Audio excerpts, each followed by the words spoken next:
இல்லைங்களா? சமையலறை அப்படின்றதுக்கு அன்னலட்சுமி, மகாலட்சுமி குடிக்கொண்டு இருக்காங்க. அதனால ஒரு வீட்டில் சமையலறை நல்லபடியாக இது மாதிரி இருக்குது அப்படின்றப்போ அந்த வீட்டில் அனைத்து தெய்வங்களும் குடியிருப்பாங்க. எந்த ஒரு நோய் நொடி அந்த வீட்டில் வரவே வராது. முக்கியமாக பெண்கள் சுத்தம் செஞ்சு முடிச்சுட்டு அதுக்கப்புறம் தான் மற்ற வேலை தூங்குறதுக்கு போகணும். இதோடு சேர்த்து தினந்தோறும் அடுப்பு பற்ற வைக்கும் மேடையை தண்ணீர் தெளித்து நல்லா தொடச்சி அரிசி மாவில் சிறிய கோலம் ஒன்று போட்டு அந்த கோலத்துக்கு கீழ் பக்கத்தில் ஸ்ரீ அக்ஷயம் அப்படின்ற ஒரு வார்த்தையை எழுதிட்டு தூங்க போகணும். நம்முடைய வீட்டிற்கு ஐஸ்வர்யத்தை மேன்மேலும் தேடி தருங்க அப்படின்னு சொல்லப்பட்டிருக்கு. நம்முடைய குடும்பமும் நமக்கு வரக்கூடிய அந்த அடுத்த சந்ததியினரும் எந்த காலத்தில் சாப்பாட்டிற்கும் தனதானியத்திற்கும் பஞ்சம் வரக்கூடாதுன்றப்போ உங்கள் வீட்டு சமையல் அறையில் இரவு நேரத்தில் இதை எழுத்து இருந்துச்சுன்னா ரொம்ப நல்லதுங்க. ஸ்ரீ அக்ஷயம் இப்படி எழுதுனா அந்த வீட்டில் ஐஸ்வர்யம் நிலைத்து நிற்கும் அப்படின்னு மகா பெரியவா சொல்லியிருக்காரு.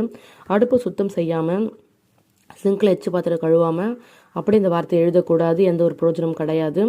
ஒரு பெண் தன்னுடைய வீட்டையும் தன்னுடைய சமையல் அறையும் பூஜை அறையும் எப்படி